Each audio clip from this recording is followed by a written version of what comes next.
Welcome to the AI Applied podcast. Today on the podcast, we have the pleasure of being joined by the legendary Jared Spataro, the Chief Marketing Officer, AI at Work. Jared, we're super stoked to have you on the podcast. Would you mind telling us a little bit about what exactly you do over at Microsoft and a little bit about your role? Well, my pleasure. Thanks for having me. Gosh, my role is a little bit of everything right now, but the focus is how we can take AI and apply it to people's work and both reinvent how jobs work and how kind of corporations work. We really think there's a big idea here that we can work on together. Awesome. Yeah, Jared, no, thanks for joining. We were excited about this. I know that you are all announcing some huge things that I want to get into at Ignite, but the first thing I wanted to ask you, because I was reading some of your newsletter and everything else, and you have this cool take on it that I think you all are really going for at Copilot. So I was thinking that Copilot is everywhere these days, right? I mean, everybody, because Microsoft Suites has been, Microsoft Suite has already been built into everybody's workflow since the dawn of time, it feels like, right? But like now with this new Copilot, this new age of generative AI and everything else, people I think have really high expectations, especially for Microsoft, right? And especially because you guys sort of set the standard for office work and things like that, right? Everybody just sort of, we even sort of say Excel and Word and PowerPoint and everything else. But before we get into what you're announcing, and what you guys have announced at Ignite and some super cool stuff, can you talk about a little bit about what I saw in your newsletter? You have this cool term, this AI native mindset, and how companies have to think differently about their work with AI. What's the difference that because we talk about it all the time on this podcast, would love to hear from you. Like, what do you mean by that, sort of how they have to think differently about it? Well, I think a lot of our habits at work have been developed by a combination of the structures that we put in place, and those structures largely kind of came out of post-World War II types of, ways of thinking about organizing organizations. So that's one big input.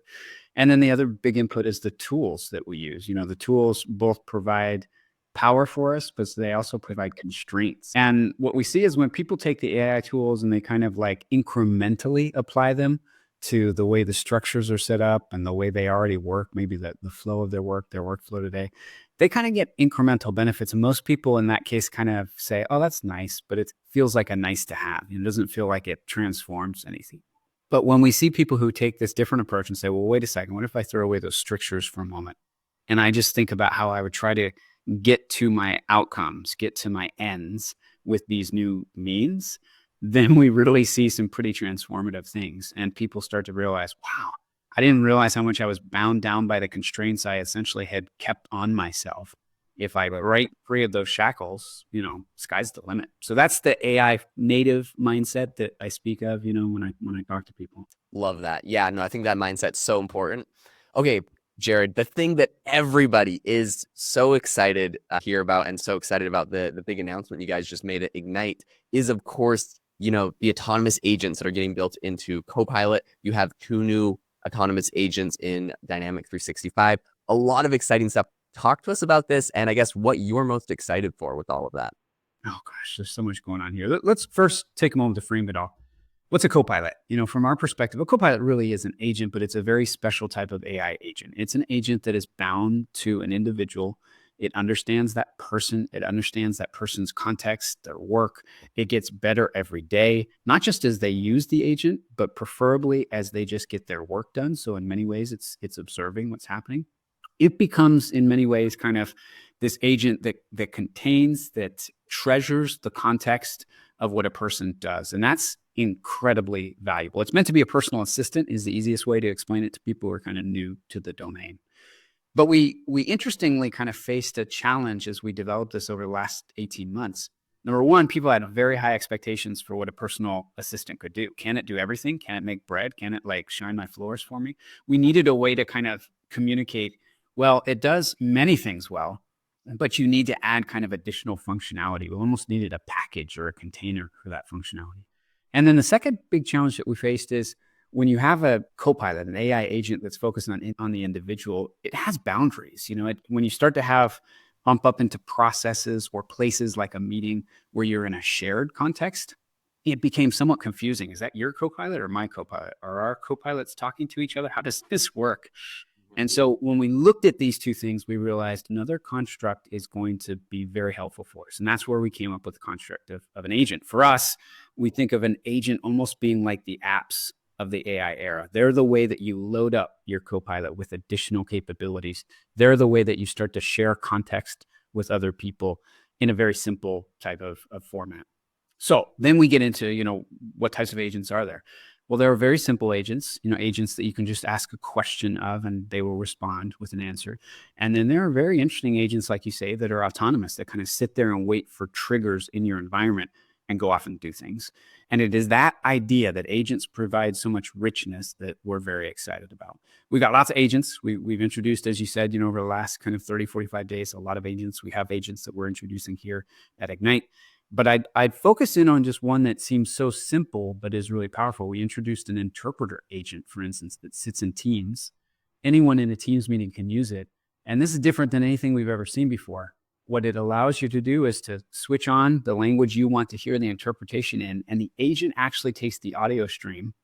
There's about a 5-second lag, and it will produce the speech in the new language in the voice of the person who spoke it, which is one of those like, wow. So, I speak Chinese, so I was doing it with my colleagues the other day, and to hear my colleagues speak Chinese fluently without an accent in their voice, 5-second lag, it was this moment when I realized, wow, but an agent can do that. I got it. Okay, that's a pretty interesting scenario. Yeah, it's crazy. It's because we are talking a ton about agents all the time. Agents are in the news. We have, Anthropic, I think, got out there early, and we hear OpenAI, and we hear, Salesforce, all these people. But these are all great tools out there. But I think, at least, for me going out into the world and Jaeden talking to a ton of people as well, the adoption is going to be a lot of times first through Microsoft, just because you're so ubiquitous, right? And people they don't want to leave and go find these new systems. And so when you guys are building out agents, the thing that I was so excited to talk to you about on this front is you are now you're going to be dealing with, I don't know the number of people using Microsoft. I mean, clearly it's in the hundreds of millions, but a lot of things that we see is sort of this, it's not just about sort of using something with a new tool. It's actually like really changing behavior. And what I loved about, Mustafa Suleiman, who's CEO of Microsoft AI, if that's how you say it, I was at the launch when he was talking about Copilots and the new way of talking about it. And there's this new sense of, it's not just a new feature on a product. It is really a friend. It's sort of almost a compassionate companion that you can talk to. And I think that with agents is where people's heads start spinning around. Like, is this something that people like? The translation usage is phenomenal. Are you kind of talking about something where there's like a lot of different agents, and how does this work differently from just typing in something and saying, hey, go find me this in a sort of a more typical Copilot chatbot or something like this? Are these things that are existing? Give me a sense of like the interface and what people are seeing when they're looking at something that they've been looking at for since the dawn of time, which is their Microsoft interface. Yeah, you bet. I'll use some concepts or some phrases and then try to unpack those for a moment. We talk about Copilot, as this personal assistant being the UI for AI. And that, it's got a nice alliteration to it, but like, Yeah, I like that. Yeah. What does it mean? Our perspective is as follows. There will be hundreds, thousands of agents out in the world, maybe tens of thousands of agents out in the world, even to get our daily work done, as a marketer or as a finance professional or something. You're going to use lots of agents. We'll talk more about those in a moment. But the big question is kind of, how do you interact with those? How do you make sense of those? And our perspective is that it is your personal assistant, your Copilot, that will do that. We think that Copilot essentially becomes the aggregation point. It becomes the orchestration layer to help you interface with these agents. Because if your job as a human is to work with tens, dozens, hundreds of agents, all of a sudden you've got a new problem, which is like, how do I keep track of these things? Like, what do I do? So I'll just boil it down to a really simple example. When you ask Copilot today, and we showed this at Ignite, when you ask Copilot, hey, I'm getting ready for a customer meeting. Can you do me a favor? Can you pull all the public data on this person I'm going to meet with that you can find? And can you also pull all the CRM data that we have access to? So I just have kind of a comprehensive view of this customer before I meet with them. Well, what will happen and what is happening is that Copilot recognizes, to pull public data, I had to go to the LinkedIn agent and query about this individual and see if I can make a match. And if I can find information I can bring back. And to find the kind of internal data, I need to ask the agent who is familiar with and has access to our CRM data. And then I need to weave those things together. And it is the agents that provide the data, and it is Copilot that weaves it together into something that it knows you will understand. It knows your job. It knows what you're trying to accomplish. That orchestration, we think, is where the magic happens. And that is how people will experience it. It's both Copilot choosing the right agent for you and then orchestrating the retrieval of the information, the interleaving or interweaving of the information, and presenting in a way that makes sense in your context. And that's really powerful. And that's why we think this kind of like Copilot plus agents world has so much promise. Is without one or the other, you end up with a little bit of a lopsided equation. But when you have the two, you kind of have the equivalent of a smartphone and apps. Those two things made sense for people. They were simple concepts, and they really kind of kicked off a brave new era of mobile. And we think that's happening here with AI. Yeah, 100%. I mean, we believe that there's a ton of incredible stuff happening with AI. I want to get into this more, but I also wanted to talk a little bit about maybe the concerns that some people may have around this. I would love to hear your take on this. A lot of people, when they hear agents and they hear agents are going to be kind of autonomously doing tasks for them and working. In fact, I hear a lot is people saying, they're kind of concerned for their job security. Like, oh my gosh, like, are these agents just going to, are we going to bring them in? I'm going to start using them. It's going to learn everything I'm doing and it's going to replace me and my department. And eventually it's just going to be kind of these AI agents that run the company. Talk to us a little bit about where you see agents fitting in with the role of work in the future, people replacing people, and kind of how you look at that. Yeah, there's a lot to be learned as we kind of study the impact these things have on organizations. But we'll say this, we are definitely seeing in these AI native, not just individuals, but AI native firms, organizations, a different organizational structure, a different operating kind of set of processes and cultures. The observations we make are as follows. It turns out that these, the combination of Copilot and agents essentially give generalists more power than they've ever had. They do allow a generalist to staff up. They provide every generalist with the equivalent of a chief of staff. And just as we talked about, an agent can bring real domain expertise, finance expertise. They can bring marketing expertise, design expertise, so much that can happen here. So what we envision isn't so much that these things take away a lot of jobs, but they will transform the jobs and how people get their work done. Dig down into a particular piece of research that I was intrigued by, probably about 12 months ago. We found that the people who did best with, at that time, Copilot were people who actually had managerial experience, because what they realized when they clicked into the analogy, they realized, oh, wait a second, I'm just delegating pieces of my work to this Copilot to go and do. And as they took that mindset, they could figure out, oh, I know how to delegate to people. I'm just going to delegate to machines now. And that mindset went further than kind of what you call a younger digital native applying their mindset of how to do Google search or how to use the web. It was a brand new mindset. So we think people will need to be retrained. They need to rethink how they get their work done. But the fallacy out there is that, when you have a machine that can do a human's work, it takes away all humans' work and everybody's on the curb, looking for jobs. It just hasn't happened that way. Since the beginning of our big industrial revolutions here in mostly modern times, even most recently with e-commerce, people were very worried that it would take away, where are all the shopkeepers going to do? It turns out, studies have shown there are 7 times more jobs created by e-commerce than destroyed.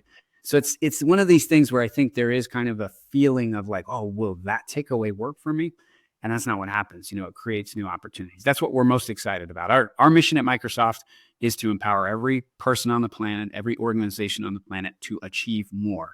And we think that more is going to require different types of scaling laws. And that's what we see here in what we have with Copilot agents. So I love this, Jared. It's like I set you up with that. Jaeden is so tired of hearing me talk like this. But you see, Jared is saying the same thing. The genius Jared. And this is the thing that I was like a lot of times when I go out and talk to companies, when I get that same question, around will this take jobs? First of all, it totally makes sense to me. But second of all, one of the things I ask is if you're a company that's not looking to grow, then yes, maybe this can start replacing members of your team. But if you're looking to grow, then every single one of your people is going to be augmented and be able to do 2x the work ultimately or something like that. I also love and am obsessed with this idea of it's a managerial behavior. One of the things that I'm always obsessed with, not to make this about me at all, I'm obsessed with, but when you start looking at best practices for like what we call quote unquote prompting, it sounds exactly about the best practices for, helping a new colleague get on board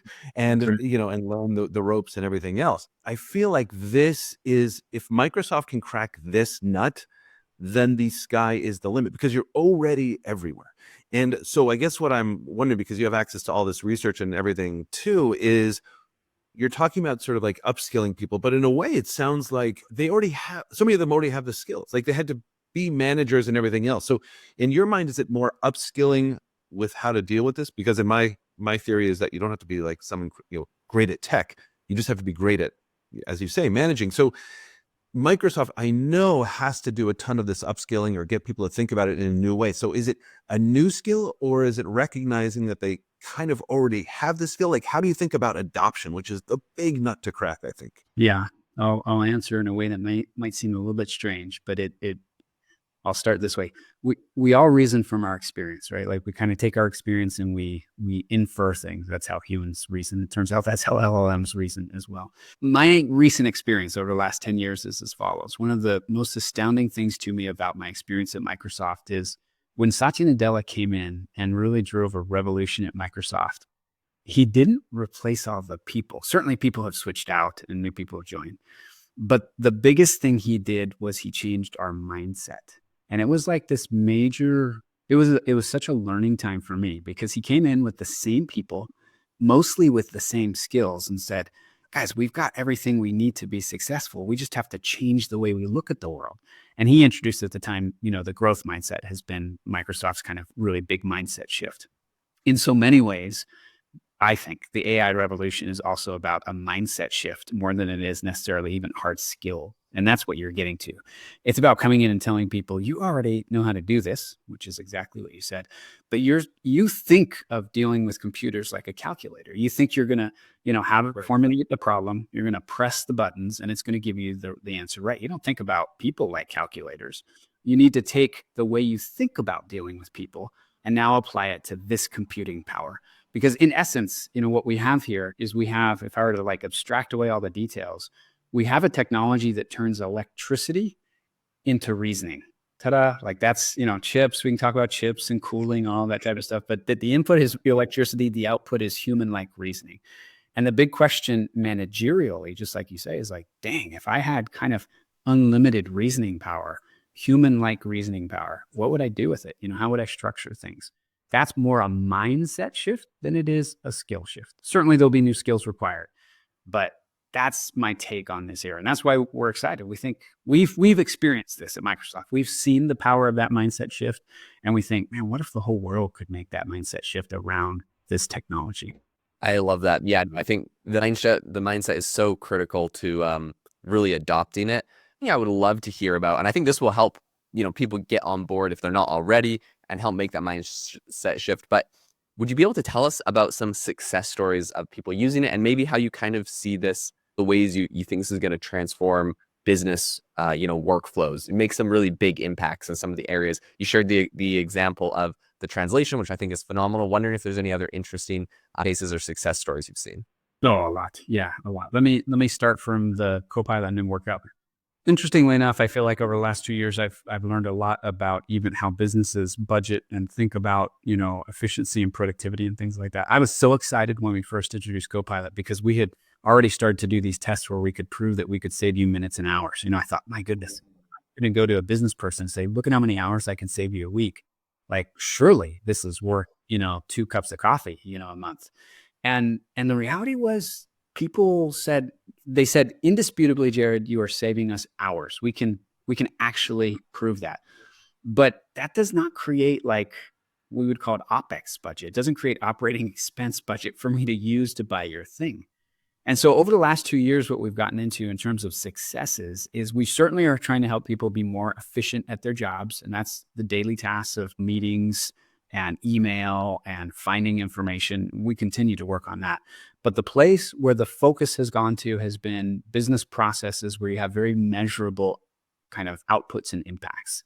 Sometimes those are to drive top line, types of impacts, revenue, sometimes bottom line. So now 2 examples. Internally, we have used Copilot, for instance, to boost our productivity per head in the sales organization. So using Copilot, we've recently concluded a study where we showed that we drove almost a 10% increase in revenue per head per seller. Oh, wow.